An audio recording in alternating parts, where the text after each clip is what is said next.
I often hear cult survivors and mental health practitioners talk about denial as being protective, and it absolutely can be protective. We may not be ready to look at certain trauma aspects or even about the dissociative identity. It may be self-protective, but it can also be programming. It can also be mind control that the cult deliberately put in there to prevent us from remembering or facing the trauma or identifying abusers or looking at what we need to look at. And of course, we need to do it at our own pace and our time and with support that helps so much.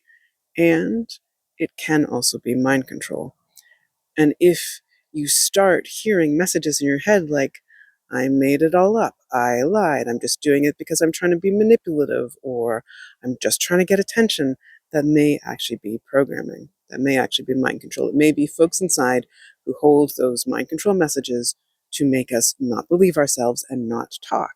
Because programming, mind control, is all set up by the cult to protect the cult, to continue the cult torture, to allow them to continue torturing and trafficking kids. Because if we don't remember, if we can't face it, if we don't have support and people who believe us, then we're not healing. We may not have gotten safe, or if we've gotten safe, we're not talking about it.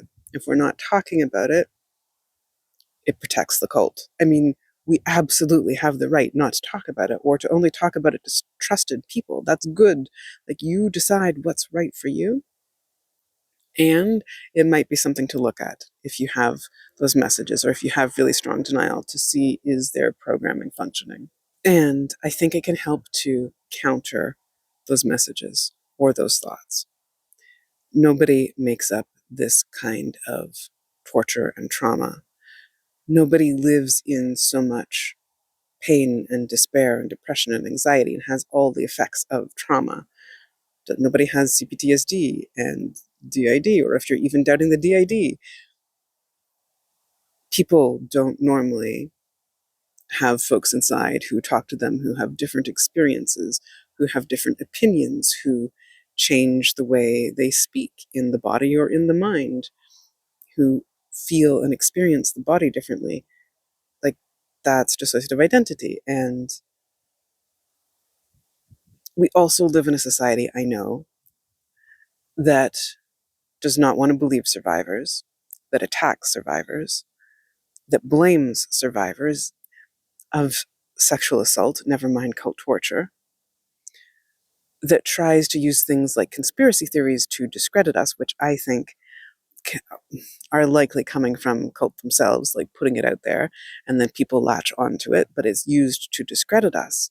We live in all of that context, and there is often programming functioning to keep us from remembering, to keep us from talking about it, to keep us from getting safe, or if we're already safe, to keep us always from talking about it and having other people hear us and believe us, because that gets closer to stopping them, especially if there's many of us speaking out.